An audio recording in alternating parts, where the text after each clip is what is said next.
chantons Alpha, Oméga. Oui, à part toi, Jésus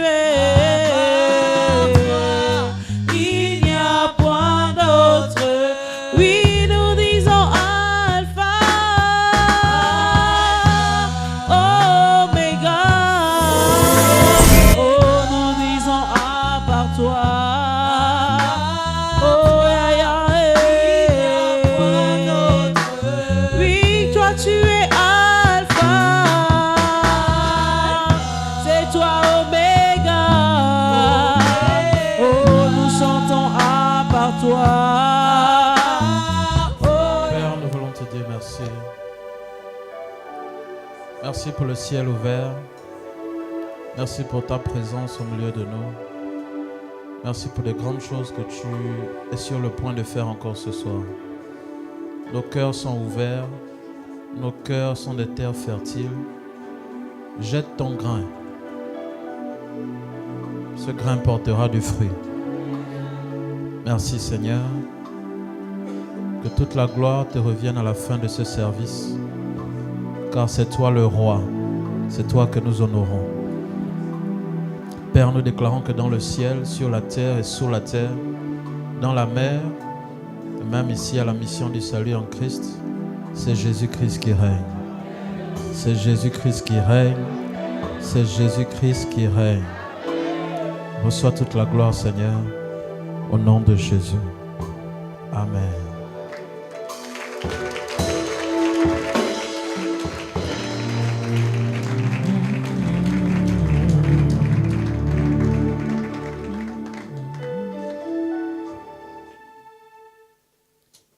Que Dieu vous bénisse. Je vous salue tous au nom de Jésus. Hier, j'étais en train de parler sur honorer pour être honoré. Amen. Et j'étais en train de vous dire que l'honneur que nous attendons de Dieu, l'honneur que nous attendons de Dieu, nous devons d'abord le lui donner. Parce que notre Dieu est le roi des rois. Et c'est lui qui mérite tout honneur. Alléluia. C'est lui qui mérite tout honneur. Que ce soit au ciel, sur la terre, sous la terre. La Bible dit que tout pouvoir lui a été donné. Donc s'il a tous les pouvoirs, ça veut dire qu'il mérite aussi tous les honneurs. Alléluia. Et donc, on était en train de parler de Mardochée qui avait refusé de se prosterner devant Aman. Parce qu'il savait que dans la constitution céleste à laquelle il appartenait, il ne devait pas se prosterner devant une autre personne que son Dieu. Alléluia. Et c'est ainsi que je vous disais que nous aussi, nous devons faire de même. Nous devons nous rappeler toujours que c'est notre Dieu qui mérite tout l'honneur. Alléluia. Et dans la lecture que nous étions en train de lire, nous sommes tombés sur un texte que je vous ai dit. Je vous ai dit qu'on devait revenir là-dessus aujourd'hui. Et c'est ce que nous allons faire. Prenons donc nos Bibles dans le livre de Esther. Nous sommes en train d'étudier le livre d'Esther toute cette semaine jusqu'à dimanche. Esther chapitre 3, versets 5 et 6. Ensuite, nous irons Esther chapitre 4, versets 12 à 17. Esther 3, 5 et 6. Et Aman vit que Mardochée ne fléchissait point le genou et ne se prosternait point devant lui. Il fut rempli de fureur, mais il daigna de porter la main sur Mardochée seul, car on lui avait dit de quel peuple était Mardochée. Et il voulut détruire le peuple de Mardochée, tous les Juifs qui se trouvaient dans tout le royaume d'Assuérus. Esther 4, versets 12 à 17. Lorsque les paroles d'Esther eurent été rapportées à Mardochée, Mardochée fit répondre à Esther: ne t'imagine pas que tu échapperas seul d'entre tous les Juifs parce que tu es dans la maison du roi. Car si tu te tais maintenant, le secours et la délivrance surgiront d'autre part pour les Juifs, et toi et la maison de ton père, vous périrez. Et qui sait, si ce n'est pas pour un temps comme celui-ci, que tu es parvenu à la royauté. » Esther envoya dire à Mardochée, « Va, rassemble tous les Juifs qui se trouvent à Suse, et jeûnez pour moi sans manger ni boire pendant 3 jours, ni la nuit ni le jour. Moi aussi je jeûnerai, de même avec mes servantes. Puis j'entrerai chez le roi, malgré la loi. Et si je dois périr, je périrai. » Mardochée s'en alla et fit tout ce qu'Esther lui avait ordonné. Que le Seigneur bénisse sa parole. Je parle ce soir sur « Malgré la loi, je serai honoré ». C'est mon sous-thème de ce soir. « Malgré la loi, je serai honoré ». Dites-moi bien Amen. Dis après moi, malgré la loi, je serai honoré. Malgré la loi, je serai honoré. Malgré la loi, ma famille sera honorée. Dis Amen au nom de Jésus. Alléluia. Hier donc, nous étions en train de voir que Mardochée refusait de se prosterner devant Aman. Mardochée avait fait du bien. Il avait réussi à déjouer un complot contre le roi. Et le roi avait eu la vie sauve. Ceux qui avaient comploté contre le roi avaient été tués. Mais Mardochée n'avait rien eu. Mais ce qui est bien, comme je vous disais hier, c'est que malgré que rien n'avait été fait à Mardochée, ce qu'il avait fait était écrit quelque part. Et je vous disais que peu importe ce que tu fais, même si les hommes ne voient pas aujourd'hui ou ne reconnaissent pas aujourd'hui ce que tu fais, au ciel, c'est écrit quelque part. Alléluia. Tout ce que nous faisons est écrit. Il y a un livre de souvenirs devant Dieu et dans ce livre de souvenirs-là, tout ce que nous faisons est mentionné dedans.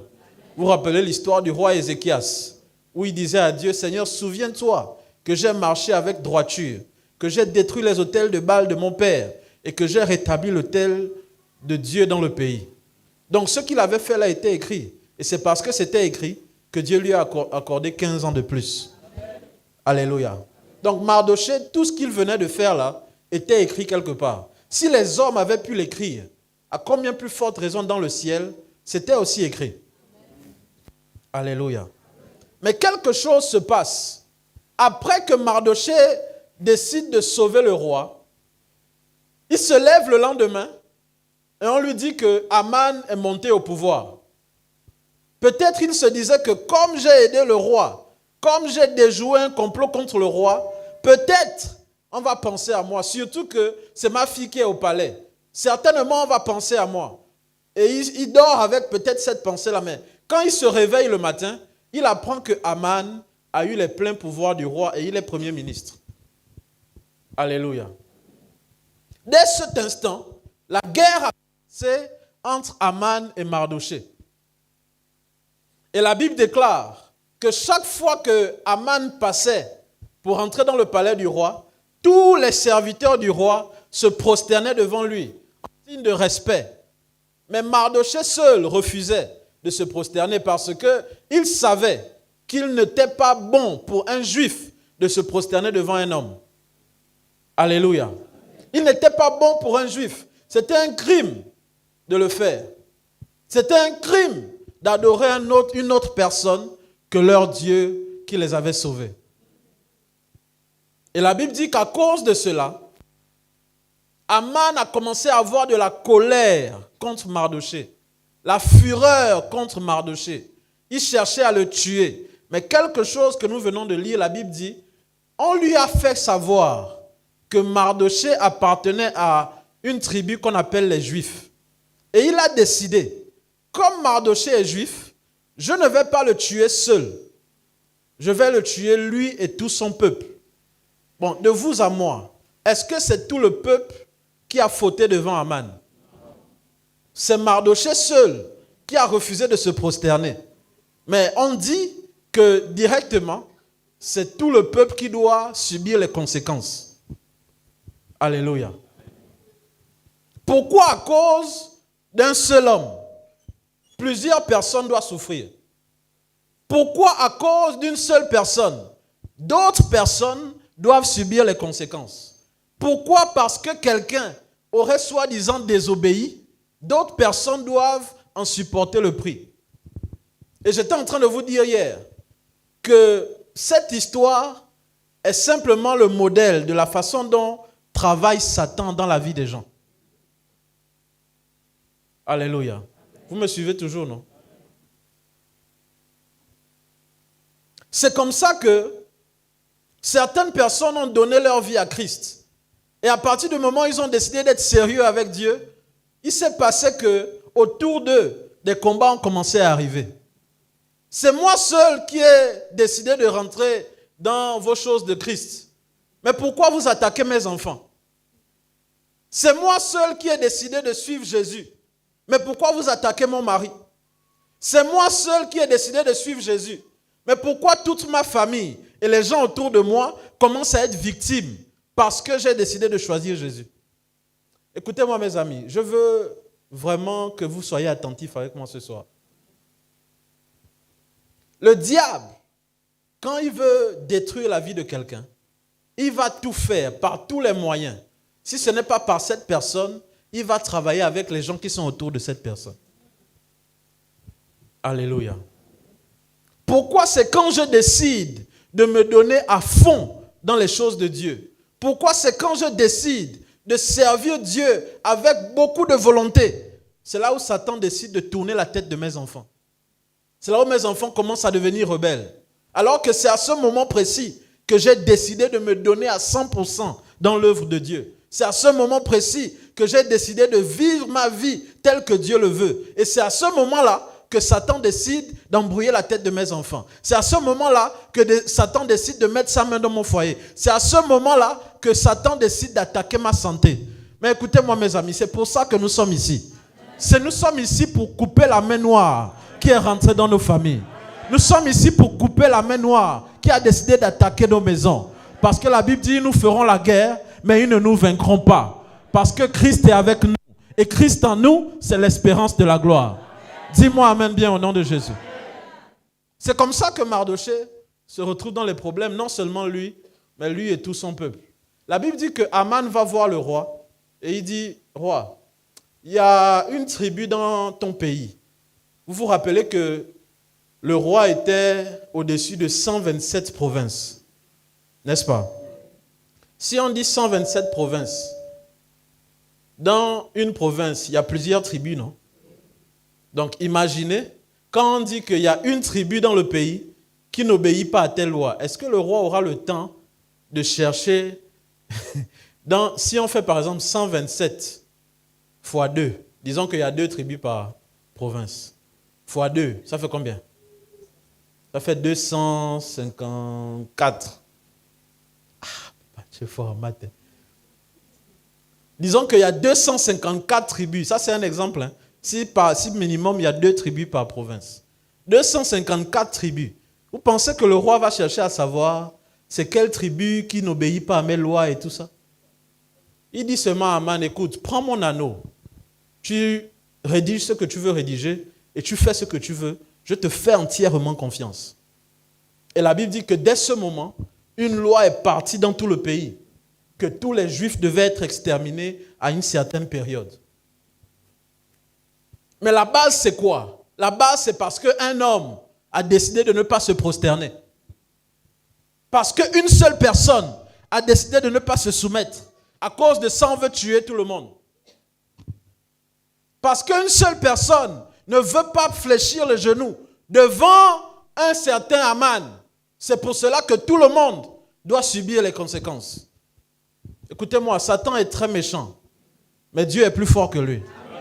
Je dis Dieu est plus fort que lui. Amen. Je répète encore, Dieu est plus fort que lui. Amen. Et ce soir, j'aimerais, pendant que j'étais en train de méditer sur ça, le Saint-Esprit m'a donné un merveilleux enseignement. Et j'ai compris que quand l'ennemi veut détruire la vie de quelqu'un, sachant que la personne s'est donnée totalement à Dieu, dans le monde des ténèbres, vous me suivez, non? Suivez-moi très bien. Dans le monde des ténèbres, dans le camp du diable, il y a un certain type de démon qui s'attaque à ceux-là qui décident d'honorer Dieu. Je répète, dans le monde des ténèbres et dans le royaume du diable, il y a un certain type de démon qui s'attaque à ceux-là qui décident d'honorer Dieu. Ce n'est pas moi qui le dis, c'est Jésus lui-même qui le dit. Matthieu chapitre 12, le verset 43. Matthieu chapitre 12, versets 43 à 45. C'est un texte que nous connaissons bien.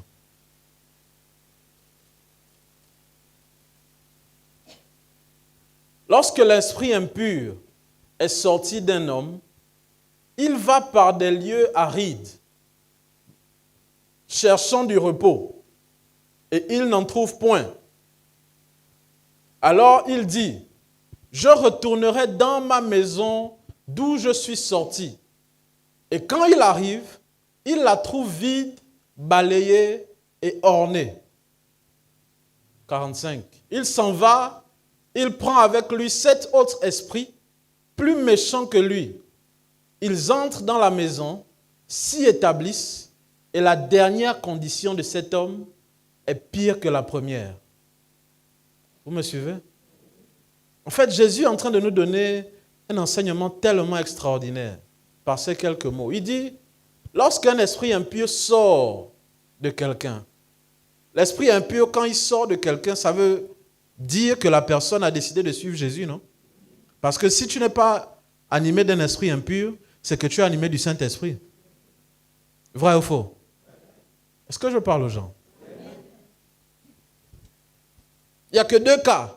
Soit c'est Dieu, soit c'est les démons.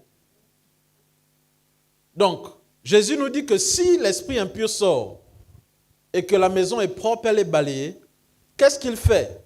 Il revient et il regarde si la maison est propre. Et quand il voit que la maison est propre et qu'il n'y a aucun habitant dedans, il fait quoi? Il appelle 7 autres démons. Or, pourquoi Jésus parle de maison? Vous conviendrez avec moi que dans une maison, il y a plusieurs pièces. Dans une maison, on peut trouver des chambres, le salon, cuisine. Quoi encore? Tu vois, dans ta maison, tu as tellement de pièces, tu vois, non? Piscine et tout ça dans ta maison. Dis amen, non? Amen. Même si je sais que tu ne vas jamais m'inviter chez toi, ce n'est pas grave. Et dans toutes ces pièces-là, il y a plusieurs pièces donc. Et quand Jésus dit qu'il rentre dans la maison, plusieurs pièces-là peuvent constituer plusieurs domaines de la vie de quelqu'un.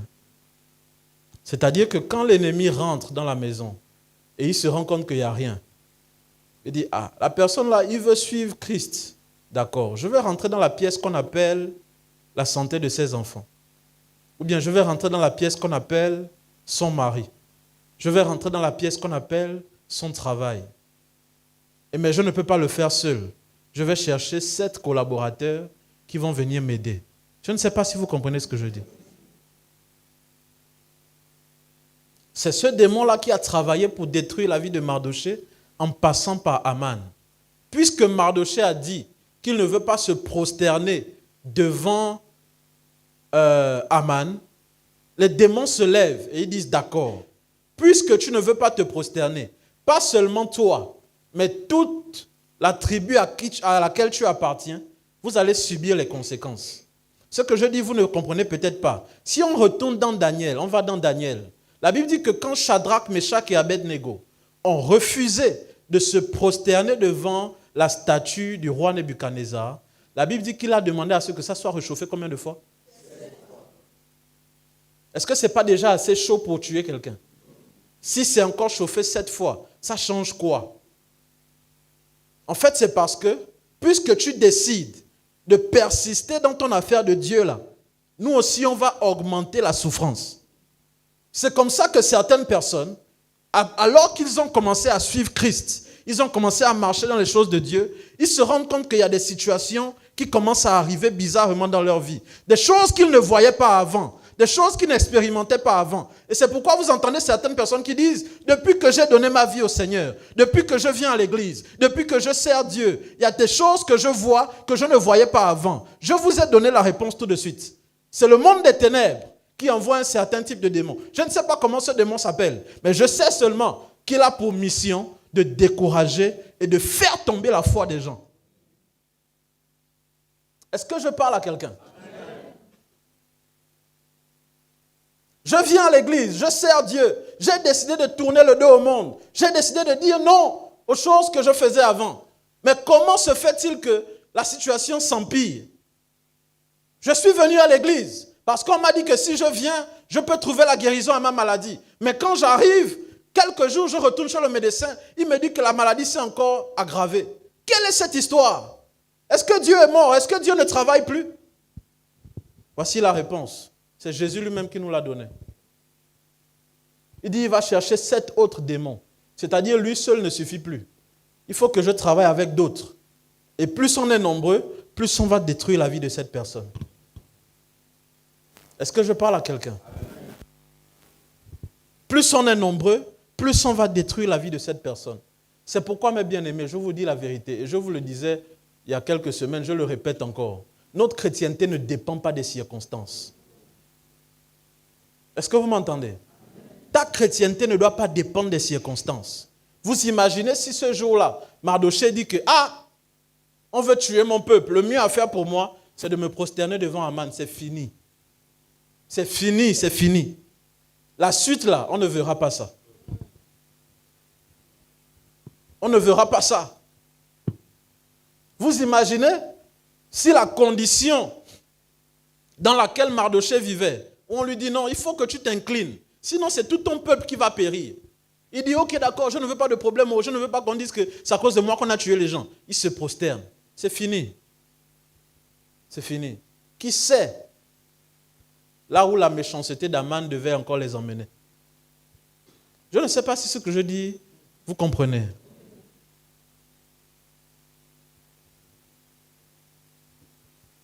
Voilà pourquoi, si ce n'est pas un que le problème est rentré, c'est encore par la même personne, que la solution va arriver. Oh, est-ce que quelqu'un m'entend ce soir? Si c'est par une personne que le problème est rentré, c'est par cette même personne-là que la solution va arriver. Écoutez-moi mes amis, peu importe la méchanceté du diable, peu importe la façon dont Satan se met avec ses agents pour faire du mal aux gens. Écoutez-moi mes amis, nous appartenons au bon camp. Je dis nous sommes dans le bon camp. Nous sommes dans le camp de celui-là qui a déjà remporté la victoire. Voilà comment, en quelques mots, le problème de Mardochée s'aggrave. Le problème s'aggrave parce qu'il a choisi de persister sur le chemin de Jésus. Enfin, sur le chemin de Dieu, parce que Jésus n'était pas encore là en ce temps-là. Il continue à marcher sur le chemin de son Dieu, malgré tout, malgré les combats, malgré les condamnations, malgré même qu'on a sorti une loi disant que vous devez mourir. Il dit non, ça ne me regarde pas. Le même Dieu que j'ai honoré dès le départ, c'est le même Dieu qui me sauvera toujours. Amen. Alléluia. Ta chrétienté ne doit pas dépendre des circonstances. Donc je suis venu à l'église, je pensais qu'en venant, le pasteur allait me toucher, il allait faire quelque chose, le vent allait souffler, et puis je devais avoir la guérison. Mais malheureusement, il n'y a rien qui a changé. Je me demande, est-ce que votre église là même, il y a Dieu là-bas? Et vous savez quoi? Quelque chose que j'ai remarqué avec Dieu, c'est que dans ce genre de circonstances-là, il va laisser la situation s'aggraver. Il va laisser la situation s'empirer. Il va laisser la situation pourrir. C'est là où tu te demandes, mais Dieu est où? Et tu n'as pas de réponse. Personne ne te répond. Même le pasteur que tu vas voir, l'apôtre que tu vas voir, il va seulement te donner quelques versets pour t'encourager. Mais il ne touche pas le point que tu attends. Alléluia. Vous me suivez toujours, non? Je suis Dieu. Mais pourquoi les problèmes s'accumulent? Je sers Dieu. Mais pourquoi les choses que je ne voyais pas, des problèmes qui n'apparaissaient pas dans ma vie avant commencent à apparaître? Quelles sont ces choses-là qui commencent à rentrer dans ma maison? Quels sont ces démons-là qui commencent à attaquer mes enfants? Au moment où je décide de suivre Dieu, au moment où je décide d'être sérieux avec Dieu, c'est là où Satan me cherche. C'est là où Satan veut embrouiller mes enfants. C'est là où Satan amène le problème dans mon foyer. Au moment où je veux servir Dieu, c'est parce qu'il y a un démon quelque part qui doit s'opposer au fait que tu veux le servir Dieu. Mais écoutez-moi mes amis, la Bible déclare qu'il nous a donné la puissance sur les serpents et sur les scorpions et sur toute la puissance de l'ennemi. Et rien ne pourra nous nuire. Je ne vais pas être long ce soir, je vais parler un peu et ensuite on va prier. Et la Bible dit que quand Mardoché a appris que la loi était sortie, il a envoyé le message à sa fille. Il dit, écoute madame, ne pense pas que tu seras épargnée parce que tu es au palais. Dans ton sang dans tes veines coule le sang des Juifs. Peut-être je vais venir sur ça dans la semaine. Peut-être je vais venir sur ça dans la semaine. Il y a un mystère dans le sang. Tu peux être ce que tu veux, mais la loi du sang risque de te réclamer toujours. Est-ce que quelqu'un m'entend? Tu peux devenir ce que tu veux. Tu vas me dire, non, mais j'ai donné ma vie au Seigneur, donc normalement tout est fini. Je vous dis toujours, donner sa vie au Seigneur, quand je dis tout est accompli, il dit tout est accompli pour ton salut. En ce qui concerne le salut, il a accompli. Sinon, Paul ne reviendrait pas pour nous dire les armes avec lesquelles nous combattons. Pourquoi on doit combattre si tout est accompli? Est-ce que vous m'entendez? Pourquoi on doit combattre encore si tout est accompli? Pourquoi on nous parle encore de non? Il faut se lever contre la chair et le sang, contre les principautés, contre les ceci. Mais attends, Jésus a dit que tout est accompli, non? Non, tout est accompli pour ton salut. En ce qui concerne le salut, ce qui est sûr, c'est que tu iras au ciel. À partir du moment où tu as donné ta vie à Christ. Mais avant d'arriver au ciel, on est sur la terre. Et sur la terre, il y a des combats. Sur la terre, il y a des défis. Sur la terre, il y a des choses qui se lèvent contre nous. Est-ce que je parle à quelqu'un? Et c'est comme ça qu'il dit à sa fille, écoute, ce n'est pas parce que tu es au palais. Si tu ne fais pas attention, c'est toi-même qui vas commencer à périr d'abord avant nous. C'est toi qui vas commencer à tomber avant nous. Il faut que tu fasses quelque chose. Sinon, nous sommes en train de finir ici. Et quand elle écoute la nouvelle, elle dit, écoutez-moi, il faut que vous commenciez à jeûner pour moi. Pendant 3 jours et 3 nuits, sans manger, sans boire. Et comme ça, quand les 3 jours seront passés, j'irai voir le roi malgré la loi. C'était quoi la loi? La loi était que personne ne doit arriver devant le roi s'il n'a pas été annoncé. Et quand vous lisez, on lui dit, ok. Va, rassemble tous les Juifs qui se trouvent à Suse et jeûnez pour moi sans manger ni boire pendant 3 jours, ni la nuit ni le jour. Moi aussi, je jeûnerai de même avec mes servantes. Puis j'entrerai chez le roi malgré la loi. Malgré la loi. Et si je dois périr, je périrai. Parce que là, elle est en train de risquer sa vie. Elle est en train de risquer sa vie. Si le roi n'est pas de bonne humeur le jour-là, il va dire, mais tu viens faire quoi ici alors qu'on ne t'a pas invité? Et tout de suite, c'est l'épée qui passe. Est-ce que vous m'entendez? Malgré la loi, je dois rentrer. Malgré la loi, je dois être honoré. Malgré la loi, je dois sauver mon peuple. Quelle est cette loi qui a été établie dans nos familles? Quelles sont ces lois qui ont été établies là où nous sommes nés? Quelles sont ces lois-là qui disent qu'à un certain niveau de la vie, on ne doit pas dépasser? Quelles sont ces lois-là qui sont établies disant que nous n'avons pas le droit de monter à un certain niveau? Écoutez-moi mes amis, s'il y a la loi, c'est qu'il y a la grâce. Oh, est-ce que je parle à quelqu'un? S'il y a la loi, c'est qu'il y a la grâce. Et la grâce est plus forte que la loi. Dites-moi bien amen au nom de Jésus. Je vais revenir sur ça tout à l'heure. La loi dit que tu ne peux pas rentrer sans que le roi t'appelle. Tu ne peux pas. Et quand vous lisez, elle dit encore que ça fait 30 jours, donc 1 mois, que je n'ai pas vu mon mari. Parce que vous savez qu'à cette époque-là, le roi avait sa femme, mais il avait aussi des concubines. Donc, ça fait 30 jours que je n'ai pas vu mon mari. Je ne peux pas rentrer comme ça. Mais écoutez, nous allons faire quelque chose qui va déranger les lois établies. Nous allons faire quelque chose. Écoutez-moi, à un moment donné de votre chrétienté, il faut voir les lois qui ont été établies dans vos familles. et par la puissance que Christ vous a donnée, vous dérangez ces lois-là. Oh, dites-moi bien amen. Ce ne sont pas toutes les lois devant lesquelles on se prosterne. Non. Ce n'est pas devant toute chose qu'on accepte. Mon père me disait avant de mourir, du temps de son vivant, il disait que nous, on sort d'une famille où les gens adoraient des idoles. Et personne ne lève la tête. Personne ne peut atteindre un certain niveau. Personne ne peut atteindre un certain niveau d'études. Il regarde ses frères. Il dit, mais il n'y a personne. Il n'y a personne. Nous tous, on s'est arrêtés. Lui, il a arrêté l'école à cause de 1000 francs. Parce qu'on devait payer, je ne sais pas quoi. Et personne ne lui a donné les 1000 francs. C'est comme ça qu'il a arrêté l'école. Le lendemain, il allait travailler. Il pensait que non, il va travailler pour un temps pour avoir les 1000 francs. Il a travaillé 1 jour, 2 jours, 3 jours, 4 jours. Et puis c'est parti. Il a laissé l'école. Ses frères, chacun est parti en aventure. Chacun se cherchait. C'est quelle loi qui est établie comme ça pour dérouter les enfants d'une même cour? Chacun court pour lui-même. Chacun se cherche. Chacun vit sa vie. Chacun fait ce qu'il veut. Et personne ne peut lever la tête pour dire que non, je sors de cette famille-là, mais moi je veux faire la différence. Qu'est-ce qui se passe?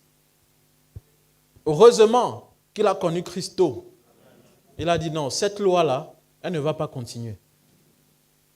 Et c'est ce que toi aussi tu dois dire. Dites-moi amen, non? Amen. C'est ce que nous aussi nous devons dire. Amen. Que dans nos familles, il y a des lois qui ne doivent pas continuer. Si dans ma famille, tout le monde fait du n'importe quoi, moi, ça ne va pas m'arriver.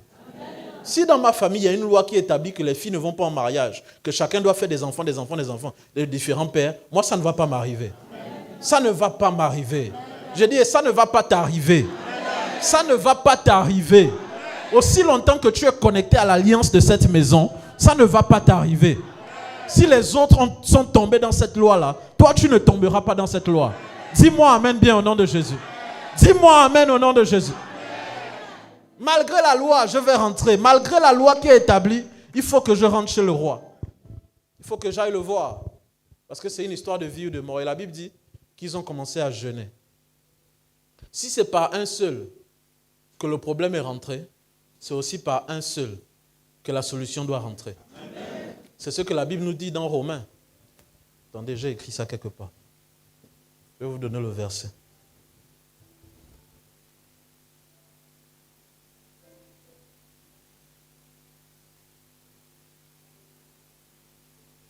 Allons-y dans Romains. Je vais trouver ça, je n'ai pas écrit ça ici.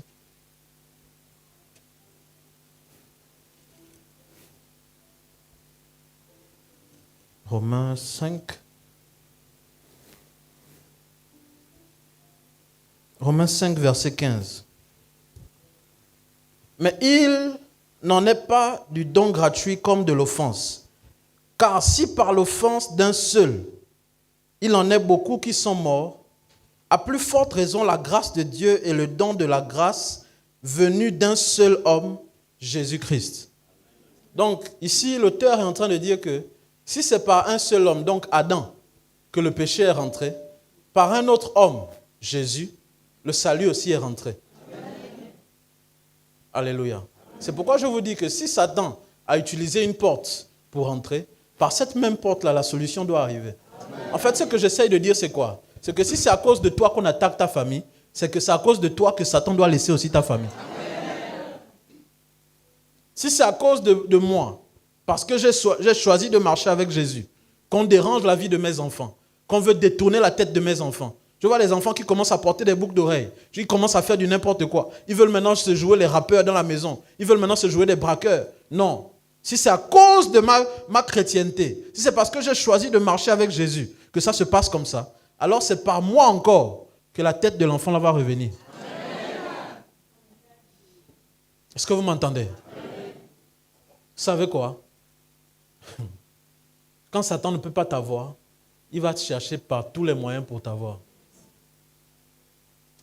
Il vient te chercher, il te voit en feu dans la prière. Il vient te chercher, il te voit en train de bâtir des hôtels. Il vient te chercher, il te voit en train de servir Dieu avec force. Il regarde, il y a qui là qui dort? Il y a qui dort là? Regarde, ton mari dort. Regarde, tes enfants dorment. C'est facile. Il passe là, et puis c'est fini. Qu'est-ce qui se passe? ta foi diminue, ta vie de prière diminue. Parce que l'enfant est tombé malade tous les jours à l'hôpital. Parce que monsieur, quand il rentre le soir, tout le temps c'est la bagarre. Et quand il y a la bagarre, on nous a appris, le cœur ne donne pas pour prier. N'est-ce pas? Donc ça ne va pas. Voilà la stratégie du diable. Parce qu'il sait que s'il te laisse en paix comme ça, là, tu vas continuer, tu vas continuer, tu vas continuer. Donc il regarde dans la maison qui dort. Qui dort là? Toi, tu es la maman, tu es en feu. Ou bien toi, tu es le papa, tu es en feu. Tu te dis non, bon, c'est pas grave, ils n'ont qu'à dormir. Moi, je vais prier pour tout le monde. Mais attention, c'est une porte que tu es en train de laisser ouverte. Alléluia. La dernière fois, quand j'étais en voyage du côté du Congo, un pasteur me racontait une histoire. C'est un peu bizarre, mais je vais raconter ça quand même. Il dit, il y avait un homme aux États-Unis, bon, une femme aux États-Unis, qui priait beaucoup. Elle est d'origine congolaise, bien sûr. Ils sont allés aux États-Unis. Et elle avait commencé à beaucoup prier. Beaucoup prier, beaucoup prier, beaucoup prier. Et vous savez, quand tu as l'envie de beaucoup prier, tu sens que ces derniers temps-là, Dieu t'appelle beaucoup à la prière. Il ne faut pas bouder. Il y a quelque chose qui veut se passer. Il y a quelque chose que Dieu veut arrêter par ta prière. Ou alors il y a une bénédiction qui vient vers toi, mais Dieu te prépare en prière. Et donc la dame se met à prier. Prier, prier, prier, prier, prier. À un moment, vous connaissez, le gars lui dit, les mamans, souvent, elles sont trop sensibles.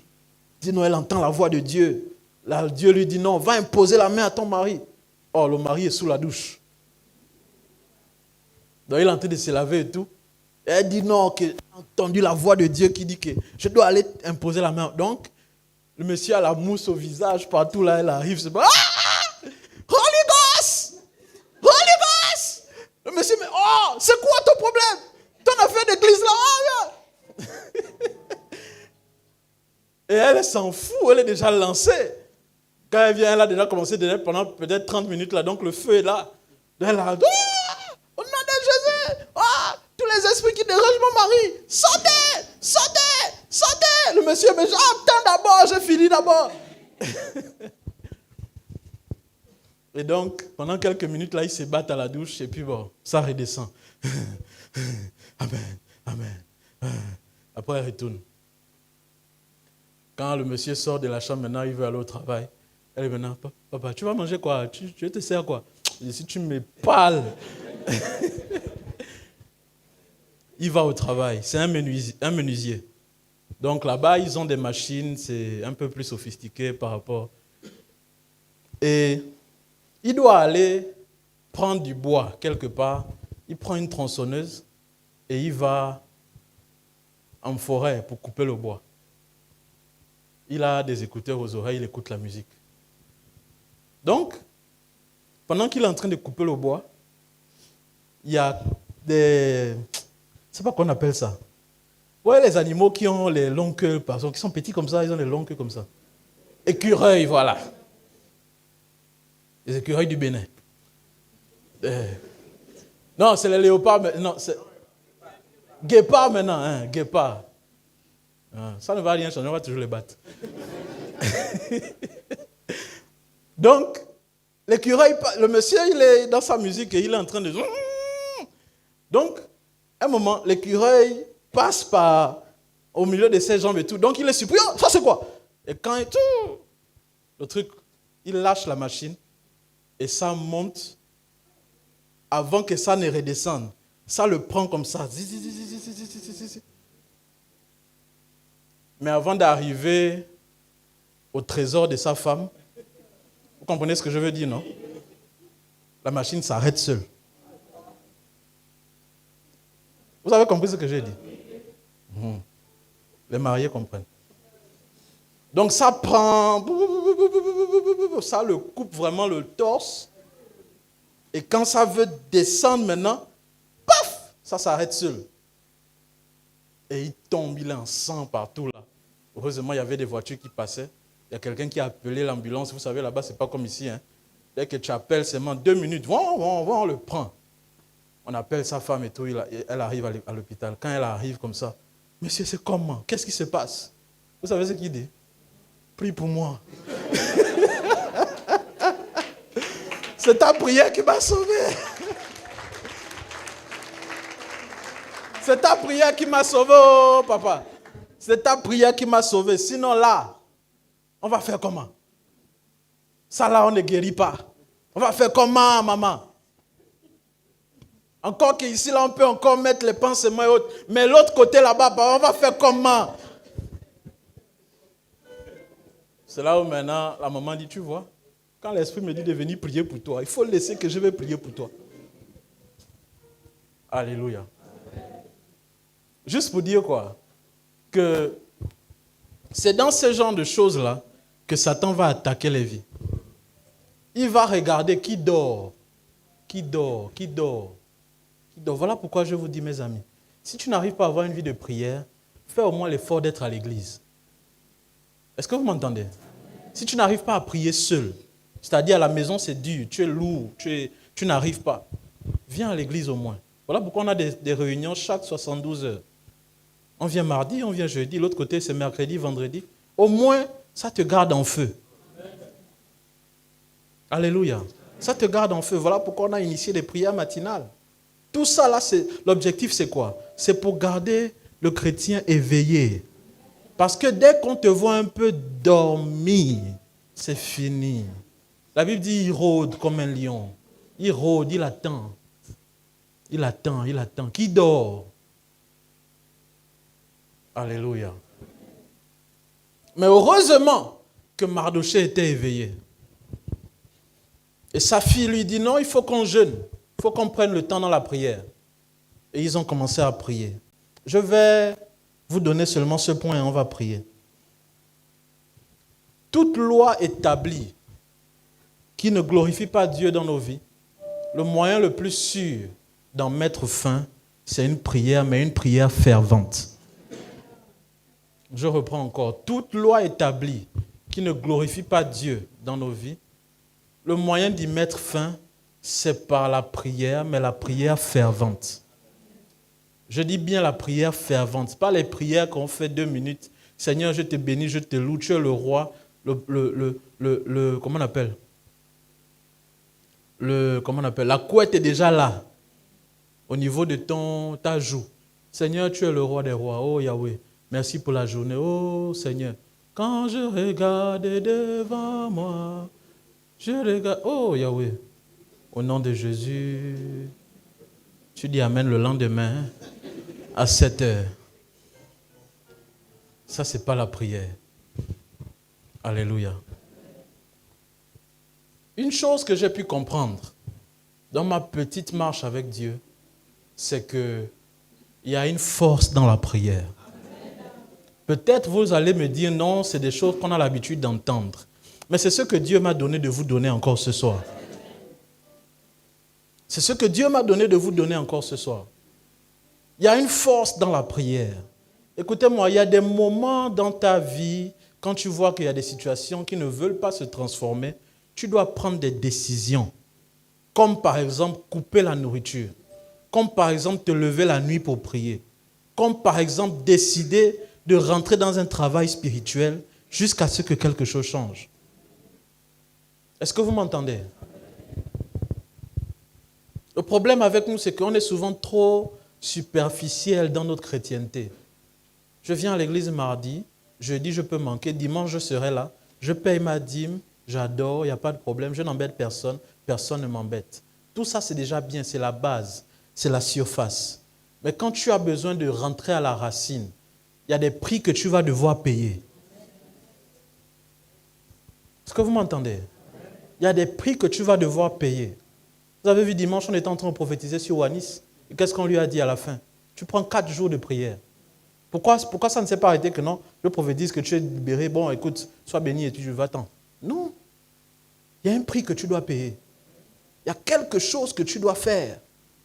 Parce que le combat qui t'attaque, c'est un combat qui est trop lourd. Tu ne peux pas être en train de combattre quelque chose qui pèse 120 kilos avec la prière de 40 kilos. Ça ne peut pas. Est-ce que je parle à quelqu'un? La proportion du problème que Aman a emmené là, c'est la proportion de la prière que Esther aussi a décidé d'avoir. Tu veux emmener l'histoire de mort pour tout un peuple? d'accord, nous tous, on va se mettre à jeûner. Tu veux que nous tous on meure parce que quelqu'un ne veut pas se prosterner devant toi, d'accord. Nous tous, si toi, tu as la force pour écrire des lois, nous avons la force de rentrer dans un monde que là où telles lois ne peuvent pas arriver. Rentrer dans un monde où c'est notre Dieu qui dicte les lois. Est-ce que je parle à quelqu'un?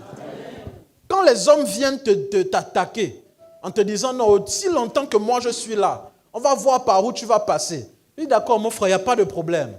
Et tu le laisses. Et quand tu rentres chez toi, tu dis d'accord, si dans le monde physique, sous le soleil, tu as le pouvoir, je vais rentrer quelque part là où tu n'auras aucun pouvoir. Là où c'est mon Dieu seul qui a le pouvoir.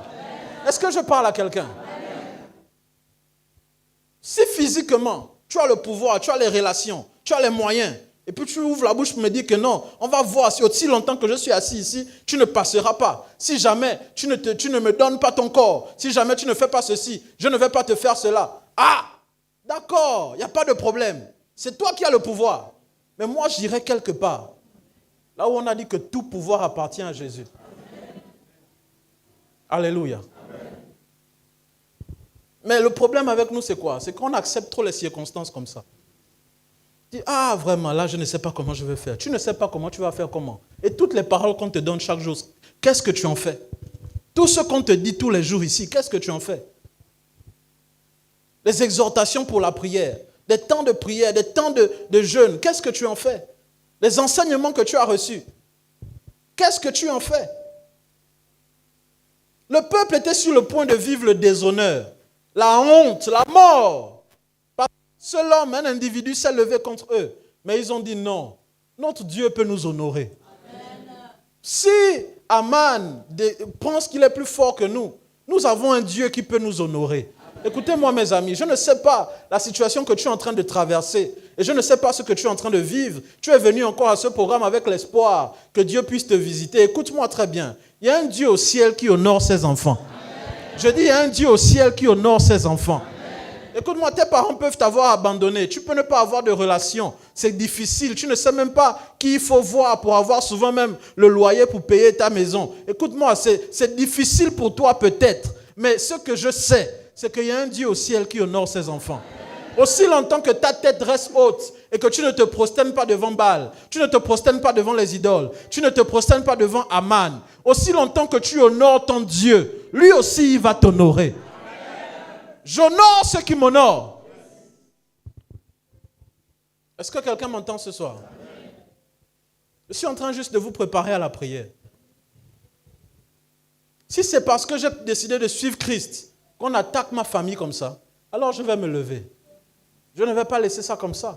Si c'est parce que j'ai décidé de marcher avec le Seigneur, si c'est parce que j'ai décidé de suivre les voies de Dieu, que l'ennemi a décidé aussi d'attaquer ma vie, alors je ne vais pas laisser ça comme ça. Je vais bâtir des autels, je vais prier, je vais jeûner, je vais chercher la face de Dieu, jusqu'à ce que je voie la situation changer.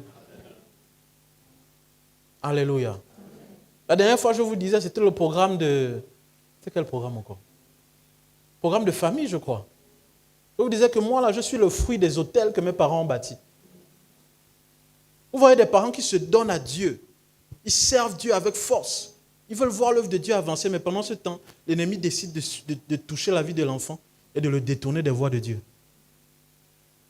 C'est dans ces choses-là que les parents bâtissent des autels. Ils disent non, pas mon enfant. Pire encore, dans mon cas, le seul qu'ils avaient. Ils ont dit non, ça ne peut pas se passer comme ça. Et chaque fois qu'il y a l'opportunité de bâtir un hôtel, ils bâtissaient des hôtels. Voici le résultat aujourd'hui. Est-ce que je parle à quelqu'un? La situation peut peut-être m'emmener à pleurer. La situation peut peut-être m'emmener à me questionner. La situation peut peut-être m'emmener à me dire, mais où est mon Dieu? Mais après avoir pleuré, après avoir fait tout ce que j'ai fait là, me lamenter là, il faut que je me lève et que je regarde la situation en face. Qui es-tu, grande montagne devant Zorobabel? Tu seras aplani. Tu seras aplani. Aman, pour tuer le peuple d'Israël, pour tuer les Juifs, il a préparé son coup pendant 5 ans. Si vous lisez entre le temps où Esther monte au pouvoir et le temps où la loi est écrite, ça fait 5 ans. Mais en 3 jours, j'ai dit en combien de jours? En 3 jours, sans manger, sans boire, en train de prier seulement, ils ont arrêté le plan de 5 ans de quelqu'un. Ça veut dire que ce n'est pas impossible. Alléluia. Et vous savez quoi? Il y a des situations comme ça que Dieu va mettre devant nous, où même nos comptes bancaires ne pourront pas nous aider. Parce que si c'était une question de moyens, Esther a les moyens. Nos relations ne pourront pas, parce que si c'était les relations, mais elle dort avec le plus puissant du pays. Ce n'est pas un problème, il suffit juste de parler. Le problème, c'est que la loi a déjà été écrite. Et quand une loi est écrite et signée par l'anneau du roi, on appelle ça irrévocable. C'est-à-dire qu'on ne peut pas revenir là-dessus. Donc même le roi lui-même ne peut pas faire autrement. Et dans ce cas-là, Esther fait comment? L'argent que j'ai ne peut pas m'aider.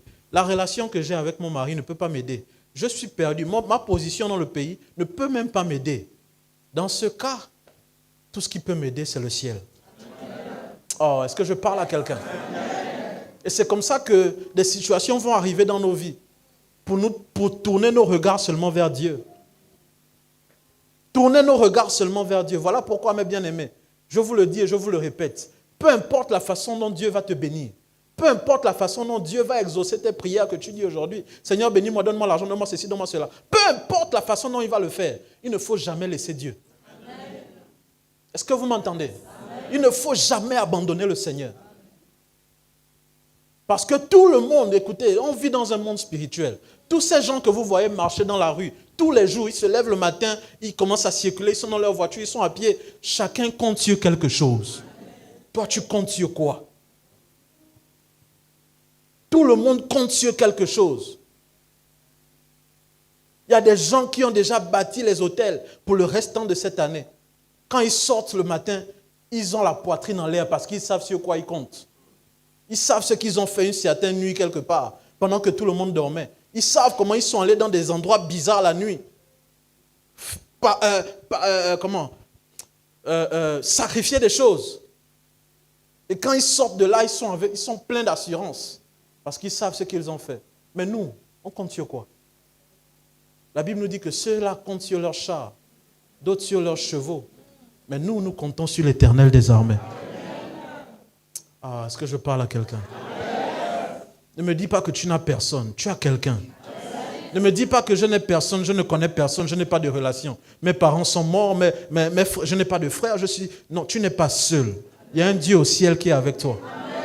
Et si Dieu est avec toi, écoute-moi, tu as la majorité. Tu ne m'as pas entendu. Que vous soyez à 1000 et que je sois seul.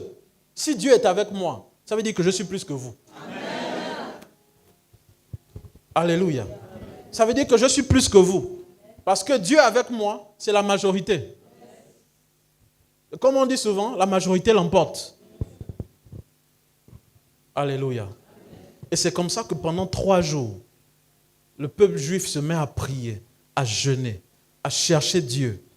Je ne sais pas ce qu'ils étaient en train de dire, mais tout ce que je sais, c'est qu'ils étaient en train d'implorer Dieu pour que lorsque Esther arrive devant le roi, que la loi ne la frappe pas.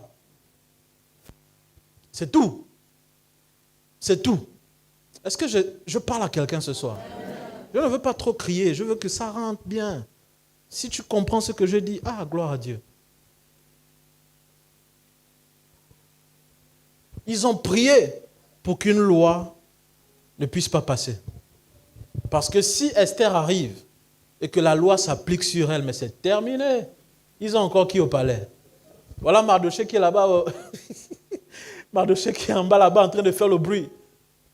C'est que si Esther part là, c'est fini. Il n'y a plus personne. Donc pendant 3 jours, et vous lisez le texte, elle a bien dit, vous allez jeûner pour moi. Vous allez jeûner pour moi. Déjà, j'ouvre une parenthèse. Peut-être que nous ne comprenons pas bien certaines choses. Je vais ouvrir une parenthèse. Le jeûne ne garantit pas l'exaucement de la prière. Le jeûne fait en sorte que tout ce qui est charnel sur nous tombe et que nous puissions être plus proches du Seigneur. Est-ce que vous me suivez? Tout ce qui est charnel en nous puisse tomber et qu'on soit plus proche du Seigneur. Et c'est quand nous sommes plus proches du Seigneur qu'il y a facilité qu'il écoute nos prières. Alléluia. C'est comme ça que vous voyez que ce ne sont pas, il n'y a pas que nous qui jeûnons. Il n'y a pas que nous les chrétiens qui jeûnons, n'est-ce pas? Il n'y a pas que nous. Parce que toute divinité, à un moment donné, on doit se rapprocher d'elle. Et pour se rapprocher d'elle, il faut priver la chair. Quand la chair est privée, c'est l'esprit qui monte. Et plus l'esprit monte, l'esprit se connecte à la divinité. Donc le peuple était en train, vous imaginez, tout un peuple, je ne sais pas combien ils étaient en ce temps-là, tout un peuple qui décide de se rapprocher de Dieu en privant leur chair et avec une seule et même requête. Vous pensez que la requête là ne va pas être exaucée?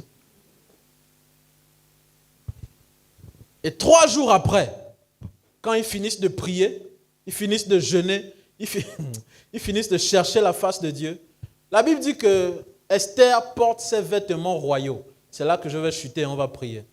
Esther chapitre 5, verset 2, verset 1 et 2. Esther chapitre 5, verset 1 et 2. Rapidement. Le 3e jour, Esther mit ses vêtements royaux et se présenta dans la cour intérieure de la maison du roi, devant la maison du roi. Le roi était assis sur son trône royal, dans la maison, en face de l'entrée de la maison. Regardez le verset 2 avec moi. Lorsque le roi vit la reine Esther, debout dans la cour, qu'est-ce qui s'est passé?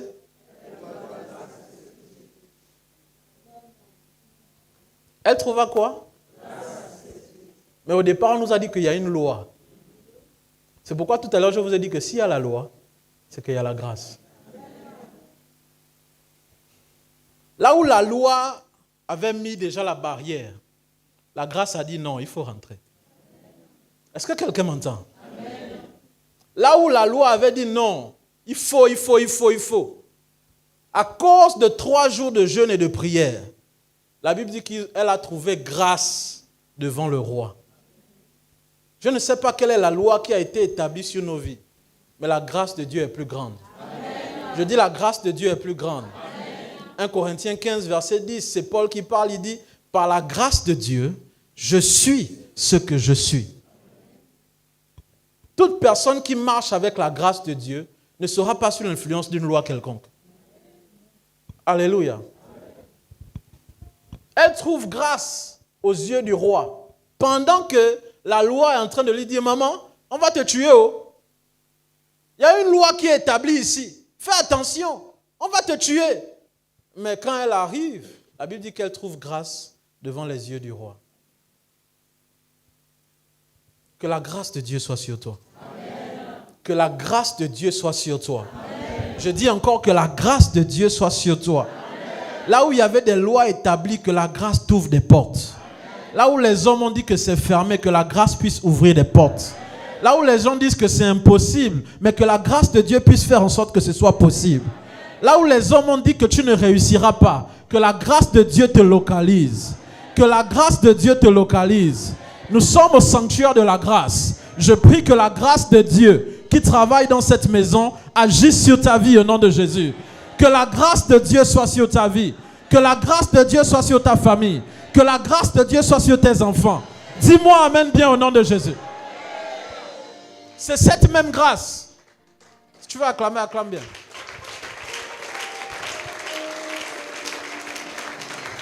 C'est cette même grâce. Un jour, Jésus est assis et il est en train d'enseigner. Tout d'un coup, on lui emmène une femme qu'on a attrapée en flagrant délit d'adultère.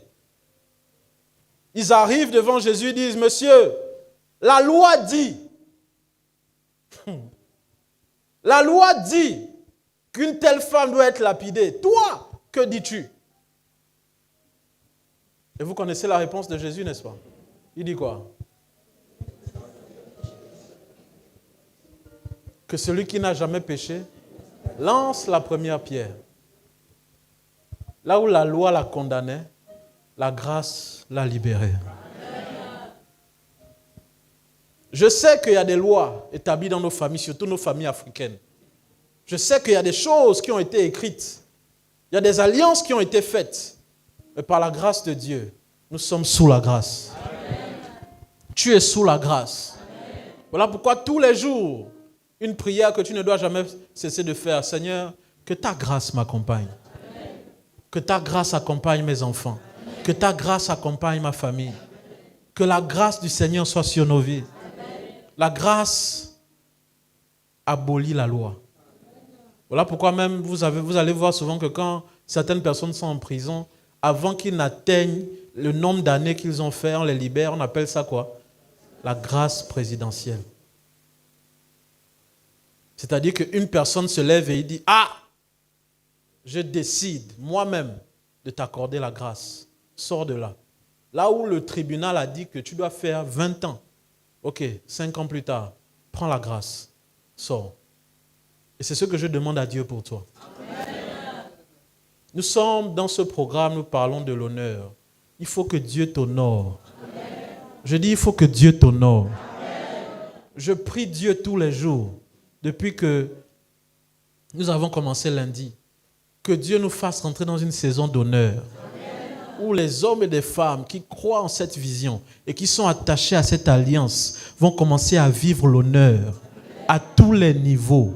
Là où les hommes t'avaient déjà mis par terre, ils seront obligés de t'honorer parce que la grâce va te localiser. Dis-moi bien amen. Tu vas au travail, tu es humilié, tu vis des situations bizarres, tu vis dans une maison, tu t'humilies tout le temps parce qu'à chaque fois c'est difficile de payer le loyer. Tu dois te battre, réunir les derniers francs pour payer vers le 15. Et tu as un bailleur qui vient t'insulter à haute et intelligible voix pour que les voisins entendent. Écoute-moi, il y a un temps pour tout. Il y a un temps pour tout. Tu vis une situation de honte où une maladie te dérange. De temps en temps, ça va. Mais quand ça te prend, ça te donne la honte devant les gens. Souvent même, tu es obligé de te cacher pendant un temps parce que la honte fait mal. Mais il y a un Dieu qui honore ses enfants. Amen. Est-ce que je parle à quelqu'un ce soir? Amen.